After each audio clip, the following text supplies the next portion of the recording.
Baik, Assalamualaikum warahmatullahi wabarakatuh. Selamat siang. Kami dari kelompok 6 akan mempresentasikan hasil kerja kami terkait malnutrition. Next. Di sini ada anggota kelompok dari kelompok 6. Yang pertama ada Kayla Sofa dengan NIM 002, yang kedua ada Andini Zahra dengan NIM 007, yang ketiga ada saya sendiri Sabila Dwi dengan NIM 037, dan yang terakhir ada Vela Aulia dengan NIM 055. Next. Ini adalah artikel pertama yang akan kami gunakan yang berjudul Effects or Formula 100 Therapeutic Milk and Breakfast Nutriral Ready to Use Therapeutic Food on Indonesian Children with Severe Acute Malnutrition, a randomized control trial study. Next. Selanjutnya ini adalah artikel 2 yang akan kami gunakan yang berjudul Probiotics for Children with Uncomplicated Severe Acute Malnutrition, a randomized controlled trial in Democratic Republic of Congo. Next. Selanjutnya ini adalah artikel 3 yang akan kami gunakan dengan judul Failure to Thrive in Toddlers with Lack of Interest in Eating and Food and Their Cognitive Development During Later Childhood. Next. Selanjutnya ini ada background dari artikel pertama, yaitu masalah gizi buruk akut parah atau Severe Acute Malnutrition or SAM yang menjadi perhatian kesehatan global, terutama di negara berkembang seperti Indonesia. SAM dapat menghambat pertumbuhan anak, meningkatkan risiko kematian, serta memengaruhi perkembangan fisik dan mental jangka panjang. Penanganan SAM biasanya dilakukan melalui makanan terapeutik yang siap saji, ready to use therapeutic food, or RUTF, atau susu formula khusus seperti F100 yang keduanya mengandung kalori tinggi, protein, dan mikronutrien esensial untuk mendukung pemulihan gizi. Next. Selanjutnya, ini adalah background dari artikel 2, yaitu gizi buruk akut berat, Severe Acute Malnutrition or SAM, masih menjadi masalah kesehatan global yang kritis, memengaruhi 14 juta anak di bawah usia 5 tahun, dan menyebabkan hampir 1 juta kematian setiap tahun. Komplikasi seperti diare dan pneumonia secara signifikan meningkatkan morbiditas dan mortalitas pada anak-anak dengan SAM. Studi terbaru menunjukkan bahwa dibiosis mikroba berperan dalam memperburuk kondisi ini, sehingga memunculkan minat terhadap probiotik sebagai pendekatan terapeutik potensial. Probiotik dengan mendukung kesehatan usus dapat mempengaruhi durasi diare dan mempercepat pemulihan nutrisi, terutama di daerah dengan sumber daya terbatas. Strategi inovatif yang menargetkan mikrobiota usus menjadi penting untuk mengatasi malnutrisi dan komplikasi yang terkait dengannya. Next. Selanjutnya akan dibacakan oleh rekan saya, yaitu Vela Aulia. Oke, terima kasih. Saya akan membacakan tentang background artikel yang ketiga. Masalah gizi buruk akut berat atau SA atau SAM yang merupakan ancaman kesehatan global terutama pada anak-anak usia di bawah 5 tahun. SAM berdampak pada pertumbuhan fisik dan perkembangan mental anak dengan resiko tinggi kematian dan komplikasi kesehatan. Penanganan berbasis komunitas melalui makanan terapeutik seperti susu formula 100 atau F100 dan makanan siap santap RUTF yang telah diakui sebagai pendekatan efektif oleh WHO. Namun tingginya biaya RUTF impor memotivasi pengembangan alternatif lokal seperti Bregas Nutrirule yang diformulasikan untuk memenuhi standar WHO. Penelitian ini dilakukan untuk mengevaluasi efektivitas F100 dan Bregas Nutrirule dalam meningkatkan status gizi anak dengan SAM di Indonesia. Selanjutnya ada Purpose and Aim. Untuk jurnal pertama, tujuannya membandingkan efektivitas susu F100 dan makanan terapeutik lokal Bregas Nutrirule dalam meningkatkan status gizi anak-anak di Indonesia yang menderita SAM. Sasarannya untuk anak usia 12-59 bulan yang mengalami gizi buruk akut parah tanpa komplikasi medis. Selanjutnya untuk jurnal kedua tujuannya menilai efektivitas probiotik dalam mengurangi diare, resiko pneumonia, dan mempercepat pemulihan gizi pada anak-anak dengan SAM tanpa komplikasi. Sasarannya mengukur efektivitas probiotik dalam mengurangi durasi diare, resiko pneumonia, mempercepat pemulihan gizi pada anak-anak dengan SAM tanpa komplikasi. Selanjutnya, untuk jurnal ketiga, tujuannya meneliti efektivitas dua intervensi makanan terapeutik, yaitu susu formula 100 atau F100 dan Bregas Nutrirule RUTF lokal pada anak-anak Indonesia yang mengalami malnutrisi akut berat atau yang bisa disebut SEM. Penelitian ini berfokus pada perbandingan peningkatan status gizi seperti berat badan, tinggi badan, lingkar lengan atas atau muak, dan hemoglobin H atau HB setelah intervensi selama 8 minggu. Sasarannya untuk anak-anak berusia 12 sampai 59 bulan. Selanjutnya ada tabel Pico T Jurnal 1. Untuk populasinya anak usia 12 sampai 59 bulan dengan severe acute malnutrition atau SAM diidentifikasi melalui survei rumah ke rumah dan memenuhi kriteria program rawat jalan SAM. Selanjutnya untuk intervensi, pemberian Bregas Nutrirol sebuah Ready to Use Therapeutic Food atau RUTF berbasis wafer roll isi pasta kacang yang memenuhi standar gizi WHO. Selanjutnya ada komparasi pemberian F100 susu formula terapeutik yang digunakan dalam pengobatan SEM. Selanjutnya ada outcome perubahan status gizi anak termasuk peningkatan berat badan rata-rata dan durasi pemulihan dalam 8 minggu penelitian. Selanjutnya ada time frame durasi penelitian selama 8 minggu. Selanjutnya untuk tabel Pico T jurnal kedua, yang populasi ada anak-anak usia 6 sampai 24 bulan dengan gizi buruk akut berat atau SEM tanpa komplikasi medis. Intervensinya pemberian probiotik Lactobacillus rhamnosus GG dan Lactobacillus reuteri DSM 17938. Komparasinya, kelompok kontrol yang menerima terapi standar tanpa probiotik atau placebo. Outcome, penurunan diare, resiko pneumonia, percepatan pemulihan nutrisi, dan potensi pengurangan biaya terapi. Selanjutnya untuk time frame, pemantauan selama 6-12 minggu sesuai tingkat pemulihan pasien.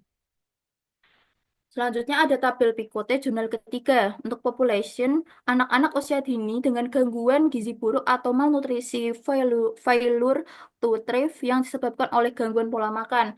Yang kedua ada intervensi untuk mengurangi konflik orang tua, anak terkait pemberian makan seperti panduan pemberian makan dan teknik pengaturan batasan.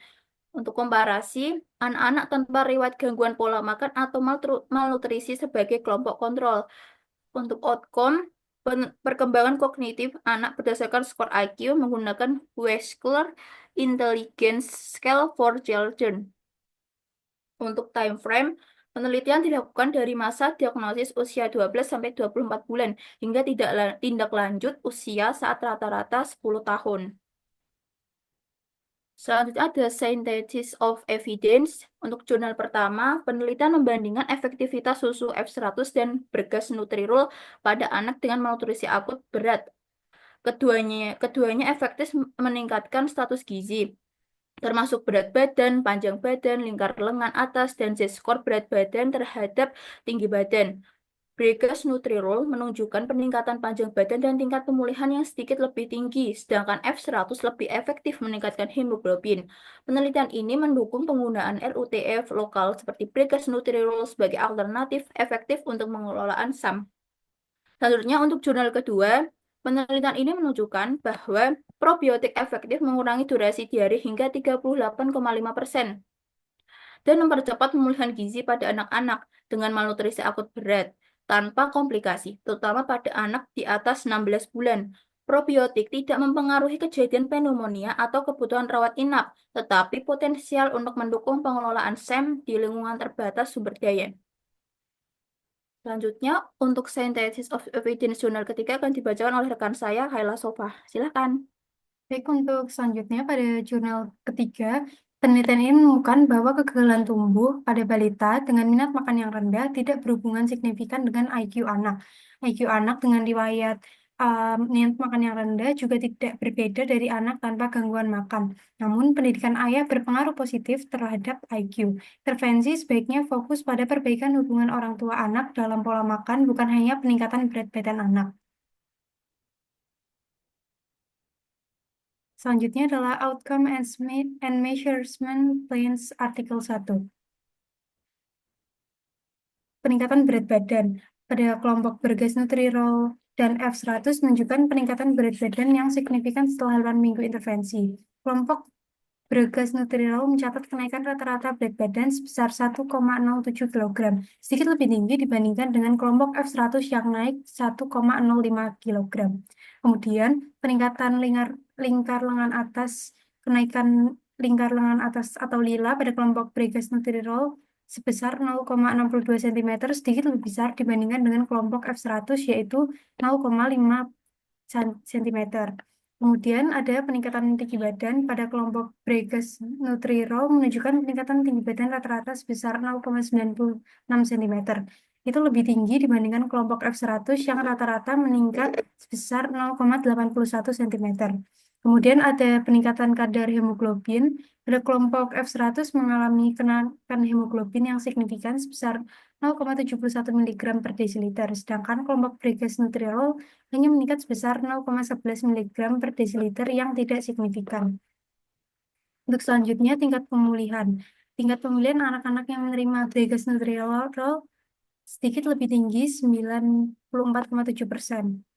Novela itu ketutupan dibandingkan dengan kelompok F100 yaitu 94,2%. Pada kelompok Bregas-Nutrirol, 68,4% anak mencapai status gizi normal, sementara di kelompok F100, 47,1% anak mencapai status gizi normal. Kemudian pada artikel 2, yang pertama yaitu durasi diare. Mengukur berapa hari anak mengalami diare dengan mencatat frekuensi dan konsistensi feses melalui buku harian orang tua untuk menilai dampak probiotik pada diare. Kemudian, resiko pneumonia. Mencatat kejadian pneumonia berdasarkan gejala klinis, yaitu demam, takipnea, bronkivokal untuk mengevaluasi efek probiotik dalam mengurangi infeksi saluran pernafasan. Kemudian selanjutnya ada pemulihan nutrisi. Untuk mengukur perubahan berat badan, lingkar lengan atas atau lila, dan skor Z-score berat badan atau tinggi badan untuk mencapai kecepatan pemulihan gizi pada anak-anak yang diberikan probiotik. Selanjutnya, kebutuhan rujukan perawatan inap. Untuk menghitung jumlah anak yang perlu dirujuk ke rumah sakit akibat komplikasi medis untuk mengevaluasi apakah probiotik dapat mengurangi kebutuhan perawatan intensif. Kemudian, yang kelima yaitu pengurangan biaya terapi. Itu bertujuan untuk membandingkan total biaya terapi yang dikeluarkan untuk kelompok intervensi dan kontrol untuk melihat apakah penggunaan probiotik dapat menurunkan biaya perawatan. Next. Kemudian pada artikel 3, yang pertama yaitu peningkatan berat badan. Mengukur perubahan berat badan anak selama intervensi untuk menilai keberhasilan perbaikan gizi. Yang kedua yaitu peningkatan tinggi badan yang bertujuan untuk menilai pertumbuhan linear anak sebagai indikasi status gizi jangka panjang. Yang tiga, lingkar lengan atas untuk mengukur ketebalan jaringan otot dan lemak sebagai indikator malnutrisi akut. Yang keempat, perubahan Z-score berat badan terhadap tinggi badan untuk mengidentifikasi perbaikan status gizi berdasarkan standar WHO. Yang kelima, kadar hemoglobin atau Hb untuk mengevaluasi perbaikan status anemia melalui peningkatan kadar Hb dalam darah. Yang keenam, tingkat pemulihan gizi untuk mengetahui persentase anak yang berhasil keluar dari status gizi SAM atau gizi buruk setelah intervensi. Yang ketujuh, penurunan prevalensi anemia untuk mengukur pengurangan jumlah anak dengan kadar Hb rendah selama studi. Next. Kemudian ada methods dari artikel 1. Pada artikel 1 menggunakan metode RCT. Penelitian ini menggunakan desain RCT pada dua kelompok tanpa penutup atau unmasked dan non-blinded. Dengan alokasi sederhana secara asa atau randomized simple allocation. Anak-anak dibagi secara acak menjadi dua kelompok intervensi, yaitu kelompok F100 dan kelompok Bregas-Nutrirol. Kriteria inklusi anak-anak usia 12-59 bulan dengan SAM tanpa komplikasi medis yang memiliki nafsu makan baik serta memenuhi kriteria SAM dari WHO yaitu berat badan per tinggi badan kurang dari sama dengan 3 SD atau lengar lingkar atas itu kurang dari 11,5 cm. Kriteria eksklusi anak-anak dengan penyakit infeksi, kelainan bawaan, anemia parah, atau gejala seperti demam tinggi dan sesak nafas. Proses randomisasi anak-anak yang memenuhi kriteria penelitian dibagi secara acak ke dalam dua kelompok intervensi dengan rasio 1:1. Kelompok menerima susu F100 dan kelompok lainnya menerima Bregas-Nutrirol. Next. Kemudian metode pada artikel 2 adalah menggunakan uji coba acak terkontrol ganda dengan 400 anak usia 6-24 bulan penderita gizi buruk akut berat yaitu atau SAM tanpa komplikasi medis. Anak dibagi secara acak menjadi dua kelompok yaitu kelompok probiotik menggunakan kombinasi Lactobacillus rhamnosus GG dan Limosibacterius reuteri DSM 17938 dan kelompok placebo. Intervensi berupa 1 mili prebiotik atau placebo harian diberikan selama 1 bulan. Selain terapi standar dengan reduced rapid food atau RUF, outcome utama adalah durasi diare. Sementara outcome sekunder mencakup kejadian pneumonia, tingkat pemulihan nutrisi, kebutuhan rawat inap, dan biaya terapi. Pemantauan dilakukan setiap 2 minggu selama 12 minggu. Analisis data menggunakan uji statistik non-parametrik untuk membandingkan hasil antara kedua kelompok. Next. Kemudian untuk metode pada artikel ketiga yaitu penelitian melibatkan 60 anak usia 7-13 tahun terdiri dari 30 anak dengan riwayat infantil anoreksia atau EA dan 30 anak sehat sebagai kelompok kontrol atau SIGI. Anak dengan EA sebelumnya didiagnosis gangguan makan dan gizi buruk pada usia 12-42 bulan. Perkembangan kognitif diukur menggunakan WIS-4 dengan 4 skor indeks yaitu pemahaman verbal, penalaran perspektual, memori kerja, dan kecepatan pemrosesan. Pertumbuhan anak yaitu berat badan dan tinggi badan dievaluasi menggunakan Z-score pada 2 waktu, yakni awal penelitian dan tindak lanjut. Usia rata-rata 10 tahun. Data dianalisis menggunakan uji T berpasangan dengan perubahan pertumbuhan dan analisis korelasi antara parameter pertumbuhan dan skor IQ. Baik, untuk selanjutnya akan dilanjutkan oleh rekan saya yaitu Andini Zahra. Baik, terima kasih Kayla atas kesempatannya. Di sini saya akan menjelaskan finding dari ketiga jurnal. Untuk yang pertama, untuk jurnal 1, bergasnutrirol dan F100 menunjukkan efektivitas hampir setara dengan meningkatkan status gizi anak dengan SAM. Bergasnutrirol, makanan lokal yang lebih ekonomis, memberikan hasil serupa dengan F100 dalam peningkatan berat dan tinggi badan, bahkan sedikit lebih baik pada lingkar lengan atas. Namun F100 lebih unggul dalam meningkatkan kadar hemoglobin. Kedua kelompok mencatat tingkat pemulihan tinggi 94% dengan bergasnutrirol menunjukkan sedikit keunggulan dalam mencapai status gizi normal dan menegaskan potensi intervensi lokal dalam penanganan gizi buruk. Kemudian untuk jurnal kedua, pemberian prebiotik pada anak-anak dengan gizi buruk akut berat atau SAM tanpa komplikasi medis mengurangi durasi diare dan mempercepat pemulihan nutrisi dibandingkan kelompok kontrol. Meskipun tidak ada perbedaan signifikan dalam kejadian pneumonia atau kebutuhan perawatan inap, terapi probiotik menunjukkan potensi pengurangan biaya karena anak-anak membutuhkan lebih sedikit RUTF untuk pemulihan. Next. Kemudian untuk finding jurnal ketiga, penelitian ini menemukan bahwa parameter pertumbuhan seperti berat badan dan tinggi badan tidak berhubungan signifikan dengan IQ anak, dan IQ anak dengan infantile anoreksia tidak berbeda dengan kelompok kontrol. Namun, pendidikan ayah berpengaruh positif signifikan terhadap IQ anak dan menekankan pentingnya faktor psikososial dan intervensi yang fokus pada hubungan orang tua anak untuk mendukung perkembangan kognitif. Next. Selanjutnya saya akan menjelaskan tentang implication dari ketiga artikel. Untuk artikel yang pertama, penelitian ini menunjukkan bahwa susu F100 dan bergasnutrirol efektif meningkatkan status gizi anak dengan gizi buruk akut berat atau SAM. Dengan bergasnutrirol menunjukkan tingkat pemulihan sedikit lebih tinggi. Hal ini mengindikasikan potensi lokal sebagai solusi praktis, terjangkau, dan berbasis komunitas untuk pengelolaan SAM, sekaligus mendukung kebijakan kesehatan nasional yang lebih inklusif terhadap produk lokal. Next. Kemudian untuk artikel kedua, penelitian ini menunjukkan bahwa probiotik dapat menjadi intervensi yang efektif untuk mengurangi gizi diare dan mempercepat pemulihan gizi pada anak-anak dengan gizi buruk akut atau SAM yang dapat meningkatkan efisiensi program terapi gizi di daerah dengan sumber daya terbatas. Penggunaan probiotik juga dapat membantu mengurangi biaya pengobatan dengan mengurangi jumlah RUTF yang dibutuhkan. Dan temuan ini mendukung penerapan probiotik dengan pengelolaan SAM, terutama di negara-negara dengan potensi gizi buruk yang tinggi, sebagai alternatif dan efektif dalam meningkatkan hasil kesehatan anak.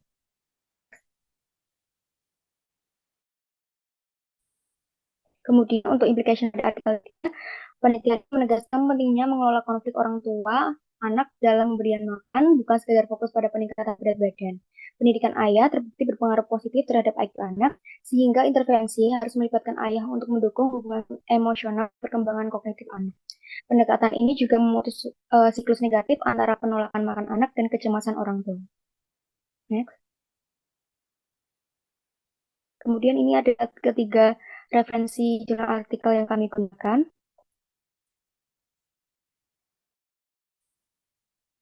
Terima kasih. Cukup sekian yang dapat kami sampaikan. Kurang lebihnya mohon maaf. Assalamualaikum warahmatullahi wabarakatuh.